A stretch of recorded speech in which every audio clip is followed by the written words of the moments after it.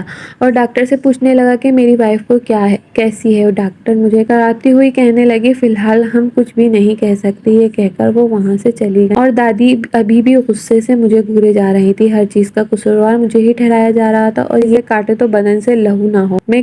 میں تو کسی سے نظریں ملانے کے قابل بھی نہیں رہا تھا۔ میں نظریں چراتا پھر رہا تھا، میرا سارا وجود کپکپا رہا تھا۔ بار بار میری آنکھوں کے سامنے اس لڑکی کا معصوم سا چہرہ آ رہا تھا۔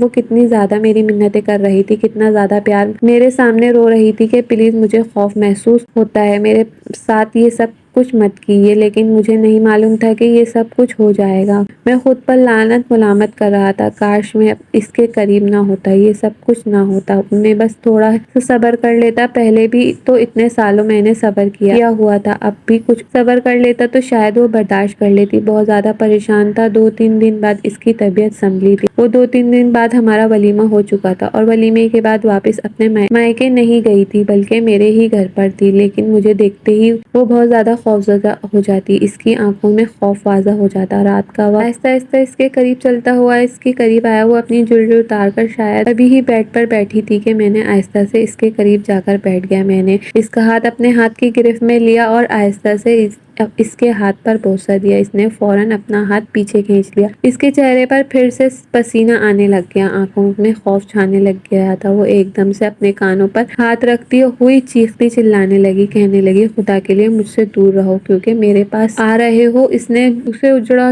ہوا چیختا دیکھ کر مجھے ایسا لگا کہ جیسے کسی نے میرے وجود سے جان نکال لی۔ میں نے آہستہ سے اس کے منہ پر ہاتھ رکھا اور کہا خدا کے لیے چیخنا چلانا بند کرو، مجھ سے نہیں برداشت آتی تمہاری یہ حالت، یہ تم نے خود کو کیا بنایا ہوا ہے، پلیز ٹھیک ہو جاؤ۔ محبت بھرے انداز میں اس سے بات کر رہا تھا، اسے سمجھانے کی کوشش کر رہا تھا، لیکن وہ بہت زیادہ خوف میں مبتلا تھی۔ اتنے میں دروازے پر دستک ہونے لگی، شاید دادی آئی تھی۔ غصے میں کہنے لگی اسے کیا کہا ہے، دروازہ کھولو۔ میں نے ایک تو گھر والوں سے تنگ آ چکا تھا، ذرا سی بات ہوتی نہیں تھی کہ سارے گھر والے میرے کمرے میں اکٹھے ہو جاتے اور عجیب مشکوک نگاہوں سے دیکھتے اور پوچھتے تھے تم نے اس کے ساتھ کیا کیا ہے۔ اب تو مجھے خود سے شرمندگی محسوس ہونے لگ جاتی تھی، نہ جانے میرے گھر والوں نے مجھے کیا سمجھ لیا تھا کہ میں اس پر کس قدر ظلم کرتا ہوں جس کی وجہ سے وہ رونے لگ جاتی ہے۔ میں نے اس سے بہت بار سمجھانے کی کوشش کی تھی کہ خدا کے لیے یوں رویا مت کرا کرو، گھر والے مجھے غلط نگاہوں سے دیکھتے ہیں، لیکن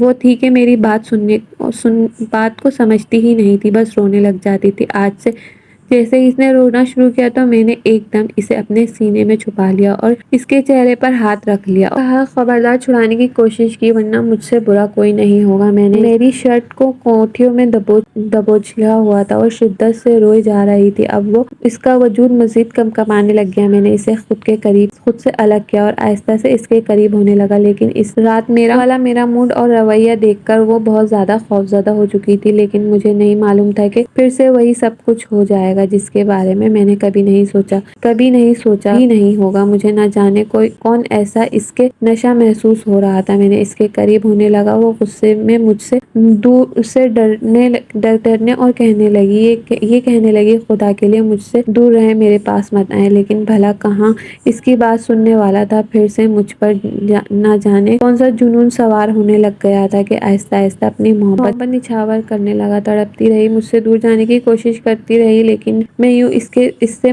پر محبت نچھاور کرتا۔ ہاں، مجھے معلوم تھا کہ وہ اس گاؤں میں لڑکی سے مجھے کیسے محبت ہو چکی تھی، لیکن مجھے محبت ہو گئی تھی۔ وہ ابھی بھی مجھ سے خوف کھاتی تھی اور بالکل پہلے جیسی تھی، لیکن وہ پہلی رات نہیں بھول پا رہا تھا۔ شاید اس کا خوف اس کے وجود پر ابھی بھی سوار تھا، لیکن اگلے دن پھر جب سے میری آنکھ کھلی تو مجھے ایسا لگا جیسے کسی نے میرے سر پر آسمان گرا دیا۔ مجھے تو نہیں معلوم تھا کہ دوبارہ سے وہی سب کچھ ہو جائے گا۔ میں چیختے ہوئے اسے بلانے کی کوشش کر رہا تھا، اسے اٹھانے کی کوشش کر رہا تھا، لیکن وہ نہیں اٹھ رہی تھی۔ پھر سے اس کی وہی حالت تھی جو شادی کے اگلے دن تھی، اس کی ہوئی تھی۔ میں نے اسے اپنے بازو کے حصار میں اٹھایا ہوا تھا اور وہاں سے لے کر ہاسپٹل آ گیا۔ اب کے باہر میں نے دادی اور گھر والوں کو کال نہیں کی تھی، لیکن ہاسپٹل میں اس کی کنڈیشن بہت بری ہوتی جا رہی تھی۔ ڈاکٹرز نے بالکل کنٹرول نہیں ہو رہی تھی۔ ڈاکٹر مجھ پر مسلسل غصہ کر رہی تھی، کہنے لگی آپ نے اپنی بیوی کے ساتھ کیا کیا ہے، کیوں، جس وجہ سے اس نے اتنا بڑا قدم اٹھا لیا ہے۔ میں بس خاموشی سے بیٹھا تھا، میرے پاس انہیں دینے کے لیے کوئی جواب نہیں تھا۔ دادی اور میرے اماں ابا بھی آ چکے تھے، لیکن مجھ سے کوئی بات نہیں کر رہے تھے، بس اس کی صحت کے لیے دعا کر رہے تھے۔ دعا کرنے کے بعد بھی وہ لوگ چلے گئے، مجھے بالکل اکیلا چھوڑ دیا گیا تھا۔ مجھے کچھ سمجھ نہیں آ رہی تھی میں کیا کروں۔ مجھے تو اب اس لڑکی پر غصہ آ رہا تھا، کیا وہ اپنے شوہر کی اتنی سی قربت بھی برداشت نہیں کر سکتی؟ تو یہ سب کچھ ہو جاتا تھا۔ میں پریشانی کے عالم میں بیٹھا ہوا تھا۔ کافی وقت بعد ڈاکٹر آئی اور کہنے لگی ان کی جان بہت مشکل سے بچائی گئی ہے، دوبارہ اب ایسی غلطی کریں گے تو ہم کچھ بھی نہیں کہہ سکتے۔ میں پریشان ہو چکا تھا، میں نے آنکھیں بند کر لی تھی اور سارا قصور میرا ہی تھا، یہ سب کچھ میری وجہ سے ہو رہا تھا۔ سوچنے لگ گیا جب اسے ہاسپٹل سے ڈسچارج کیا جائے گا تو اسے بالکل بھی ٹھیک سے بات نہیں کر رہا تھا، کیونکہ مجھے خود سے زیادہ اس پر غصہ آیا ہوا تھا۔ سارا قصور اسی کا تھا۔ اسے سوچنا چاہیے تھا کہ میں اس کا شوہر ہوں، وہ کیوں میرے ساتھ ایسا کر رہی تھی، جبکہ دادی بھی مجھے قصوروار کر رہی تھی کہ یہ سب کچھ میری وجہ سے ہی ہو رہا ہے۔ اسے انہوں نے بچی کہہ کر کوئی زیادہ ہی سر پر چڑھائے رکھا تھا۔ رات کا وقت بالکنی میں کھڑا ہوا سگریٹ پی رہا تھا میں، اس کے بالکل اچانک سے وہ پیچھے سے آ گئی اور اچانک سے یہ مسلم مجھے اپنی طرف کہنے لگی آپ کو مسئلہ کیا ہے، آپ میرے ساتھ بات کیوں نہیں کر رہے؟ وہ بہت نرمی سے بول رہی تھی، غصہ دکھانے کی کوشش کر رہی تھی، لیکن اس کی آنکھوں میں نمی تیر رہی تھی، وہ مجھے ڈر پی رہی تھی۔ میں نے غصے میں کہا کیا مسئلہ ہے؟ مسئلہ کیا بات کریں، ویسے بھی تمہیں مجھ سے بہت زیادہ پرابلم ہے نا، میں نہیں چاہتا کہ میں دوبارہ تمہارے قریب آؤں، تم وہی حرکتیں دوبارہ سے شروع کر دو گی، اس وجہ سے جیسی زندگی چل رہی ہے ایسے چلنے دو۔ وہ کہنے لگی زندگی ایسے نہیں چلتی رہے گی، کھڑے گھر ایسے بستے ہیں۔ میں نے کہا کیا مطلب تمہارا، پھر کیسے بستے ہیں؟ وہ کہنے لگی اتنے مہینوں سے آپ نے مجھ سے بات نہیں کی، شوہر اسے تو نہیں ہوتے، اگر میں ناراض ہوں تو آپ کا کام ہے مجھے منانا، لیکن اوپر سے آپ ناراض ہو کر بیٹھ گئے۔ حیرت سے اس کی طرف دیکھے جا رہا تھا۔ آج وہ کیسی عجیب باتیں کر رہی تھی۔ میں آہستہ سے اس کی کلائی پکڑی اور اسے بقول دیکھنے لگا، پھر اس کے چہرے کی طرف دیکھنے لگا۔ میں نے کہا میں چاہتا ہوں کہ دوبارہ سے تمہاری کلائیوں پر ایسے نشانات پڑیں۔ اس نے ایک دم سے میرے ہاتھ سے اپنی کلائی کھینچ لی اور کہنے لگی لیکن میں خود کو بدلنے کی کوشش کر رہی ہوں، میں ویسے نہیں رہی، آپ کو چاہیے تھا کہ اب بدلنے میں میری مدد کر دیں۔ آپ نے پہلے ہی مجھے سمجھایا تھا کہ اب مجھے سمجھ آ رہی ہے، بالکل خود ہی میرے ساتھ ناراض ہو کے بیٹھے ہوئے ہیں، مجھے سمجھ نہیں آ رہی ٹھیک ہے آج وہ مجھ سے اس انداز سے بات کیوں کر رہی تھی؟ آج سے پہلے تو کبھی اس نے مجھ سے ایسے بات نہیں کی تھی۔ ڈارلنگ میرے درمیان کبھی اتنی بات نہیں ہوئی تھی، ہماری شادی کو اتنے مہینے گزر چکے تھے، اتنا کچھ ہونے کے باوجود اتنی زیادہ گفتگو نہیں ہوئی تھی جیسے آج گفتگو اور باتیں کرنے کے موڈ میں تھی، لیکن لیکن وہاں سے کمرے میں آ گیا اور بیڈ پر پاس ہونے کے لیے بیٹھ گیا۔ وہ کہنے لگی کیا آپ مجھ سے بات کیوں نہیں کر رہے ہو؟ لیکن میں نے اس کی کسی بات کا جواب نہیں ہے۔ وہ بار بار مجھے بلا رہی تھی لیکن اب اس کا بار بار بلانا مجھے اچھا لگ رہا تھا۔ میں اسے تنگ کرنے لگا۔ میں نے مصنوعی غصہ دکھاتے ہوئے کہا لائٹ بند کرو، مجھے بہت زیادہ نیند آ رہی ہے۔ وہ میرے کندھے پر ہاتھ رکھ کر مجھے جھنجھوڑنے لگی اور کہنے لگی کیا بات ہے، آپ مجھ سے بات کیوں نہیں کر رہے؟ آپ میرے شوہر ہیں نا۔ وہ معصومیت سے بولے جا رہی تھی۔ میں ایک دم سے اٹھ کر بیٹھ گیا اور اس کے چہرے کی طرف دیکھنے لگا۔ میں نے کہا میں تو کتنی دفعہ پتہ ہے تم سے کیا حرکتیں کرتی ہو۔ جب تم سے بات کرتا ہوں تو تمہارے ساتھ کچھ کرنے کی کوشش کرتا ہوں تو میری بات سن کر اس کے چہرے پر شرمندگی واضح ہوئی۔ اس کی نگاہیں جھکا لیں۔ اگلے لمحے اس کی آنکھوں سے آنسو بہنے لگے۔ کہنے لگی آپ اب میرا مذاق بنا رہے ہیں، مجھے بس یہی اچھا لگا تھا آپ نے جان چھڑانے کا طریقہ۔ میں نے آپ کی کلائی کو پکڑ کر آہستہ سے اس کی کلائی پر بنے نشانات پر ہاتھ پھیرتے ہوئے کہنے لگا مجھے بہت برا لگا تھا۔ اس صبح اٹھا تھا تمہاری کلائی سے بہتا خون دیکھ کر میں سوچ بھی نہیں سکتی تھی میری کیا حالت ہوئی تھی۔ میں اپنی نگاہوں میں گر چکا تھا۔ مجھے لگ رہا تھا کہ لگتا ہے میں نے تمہیں بہت زیادہ اذیت دی تھی، جس کی وجہ سے تم نے خود کو نقصان پہنچانے کی کوشش کی۔ شوہر کو خود سے دور رکھنے کا یہ کون سا طریقہ ہوتا ہے کہ بندہ اپنی جان لینے کی کوشش کرے؟ تم نے ایسا کیوں کیا؟ میں بہت محبت بھرے انداز سے اس سے پوچھ رہا تھا۔ مجھے نہیں معلوم تھا اتنے مہینوں کے درمیان کب کیسے کیوں وہ لڑکی مجھے اچھی لگنے لگ گئی تھی۔ مجھے ایسا لگ رہا تھا جیسے مجھے اس سے محبت ہو گئی۔ آج اس کی معصومیت دیکھ کر، اس کی آنکھوں میں بہتے ہوئے آنسو دیکھ کر مجھے پہلی بار احساس ہوا تھا کہ میری دادی کا فیصلہ فرض نہیں تھا۔ انہوں نے میرے لیے فیصلہ لیا تھا، وہ بالکل ٹھیک تھا، لیکن فی الحال میں اسے بہت زیادہ تنگ کرنا چاہتا تھا تاکہ اسے احساس ہو کہ اس نے مجھے کتنا تنگ کیا ہے۔ میں نے کہا دیکھو مجھے تم سے کوئی بات نہیں کرنی۔ وہ بڑی تہت کے کہنے لگی ایسا کون کہتا ہے؟